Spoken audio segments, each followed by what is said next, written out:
অনেকেই বলে প্রেগনেন্সির সময় যেটা ঘটে অনেক মেয়ে সেটা মৃত্যুর আগে পর্যন্ত মনে রেখে দেয়। জানি না এই কথাটা সত্যি কিনা, তবে এটা ডাক্তারদের মুখ থেকেও শুনেছি। যাই হোক, এরকমই একটা ঘটনা আজ আমি আপনাদের সাথে শেয়ার করব। আমার প্রেগনেন্সির সময় যে হসপিটালে আমার ডেলিভারি হয়েছিল সেই দিনের ঘটনা, এবং যে কটা দিন আমি ওখানে ছিলাম, যা যা খাবার দিয়েছিল, সত্যি কথা বলতে অসাধারণ খাবারগুলো।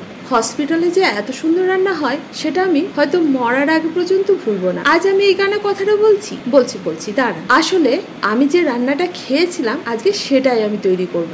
আমি সোমাশ্রী চলে এসেছি রোজকার রান্নাঘরের মতো আমার রান্নাঘরে একটা নতুন রেসিপি নিয়ে। আজ তৈরি করব সর্ষে পোস্ত দিয়ে ভেন্ডি।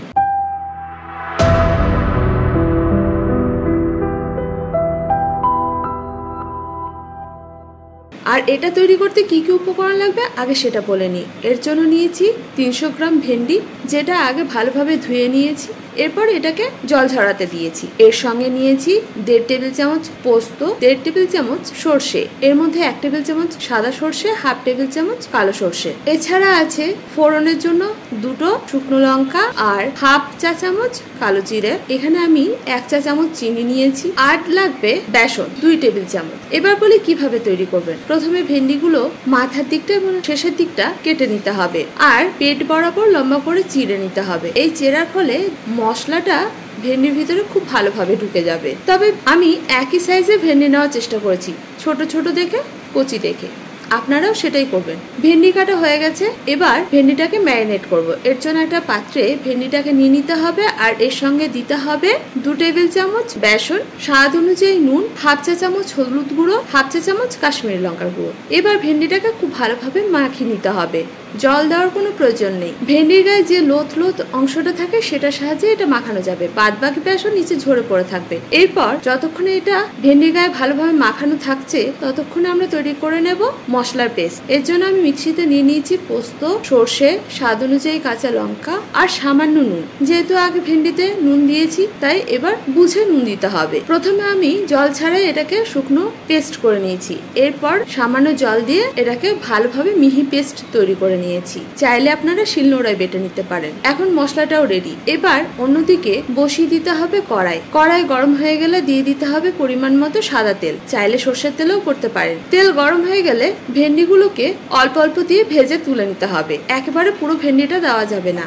ভেন্ডিগুলো ভাজা হয়ে গেলে এবার ওই তেলেই যোগ করতে হবে শুকনো লঙ্কা, কালো জিরে। ফোড়ন থেকে যখন সুন্দর গন্ধ বের হবে তখন যোগ করতে হবে তৈরি করা মশলার পেস্ট। প্রথমে এটাকে একটুখানি কষিয়ে নিতে হবে। এবার এটা কষানো হয়ে গেলে এর সঙ্গে যোগ করতে হবে পরিমাণ মতো জল। প্রথমে অল্প জল দিয়েছি আমি মিক্সির বাটিটা ধুয়ে। মশলাটা কষানোর সময় চিনি দিয়ে দিতে হবে। মশলা থেকে যখন তেল ছেড়ে দেবে তখন যোগ করতে হবে ভেজে রাখা ভেন্ডিটাকে। ভেন্ডি দেওয়ার পর যোগ করতে হবে হালকা গরম জল। আমি এখানে 1/2 কাপের মতো ব্যবহার করেছি। জলটা দেওয়ার পরে এটাকে বেশ ভালোভাবে নাড়াচাড়া করতে হবে এবং হালকা আঁচে 5 থেকে 10 মিনিট অপেক্ষা করতে হবে। তাহলেই তৈরি হয়ে যাবে সর্ষে পোস্ত দিয়ে ভেন্ডি। কিন্তু এভাবে তৈরি করুন, সত্যি বলছি অসাধারণ লাগে। আমি হসপিটালের রেসিপি হয়তো পাইনি, কিন্তু আমি ওই টেস্টটাকে মাথায় রেখেই আমি বহুবার নানা রকম ভাবে চেষ্টা করেছি ওই টেস্টটা কিভাবে আসে। আর এভাবে করার পরে মোটামুটি ওটা আশেপাশে গিয়েছি।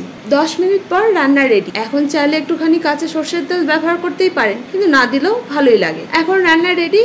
এটাকে পরিবেশন করুন গরম গরম ভাত বা রুটির সাথেও। কি সহজ লাগছে তো? রান্নাটা যতটা সহজ খেতেও অসাধারণ হয়। তাহলে আর দেরি কিসের, তৈরি করে ফেলুন। আর কেমন হয়েছিল সেটা কিন্তু কমেন্ট করে জানাতে ভুলবেন না। আমিও তো থাকি আপনাদের কমেন্টের অপেক্ষায়। যারা আজকে প্রথম আমার ভিডিওটা দেখছেন তাদের কাছে আমার ছোট্ট অনুরোধ, যদি ইউটিউব থেকে দেখে থাকেন তাহলে অবশ্যই আমার চ্যানেলটাকে সাবস্ক্রাইব করবে। ফেসবুক থেকে দেখে থাকলে পেজটাকে ফলো করবে। আর আমার রান্না বা রেসিপি ভালো লাগলে লাইক শেয়ার করতে ভুলবেন না। আমার রান্না যেন আপনাদের মতো অনেকের কাছে পৌঁছে যায়। তবে এখনো পর্যন্ত যারা আমার সঙ্গে আছেন, আমার পাশে আছেন, তাদেরকে আমার অসংখ্য ধন্যবাদ। তাদের আশীর্বাদই তো আমাকে পথ চলতে সাহায্য করছে।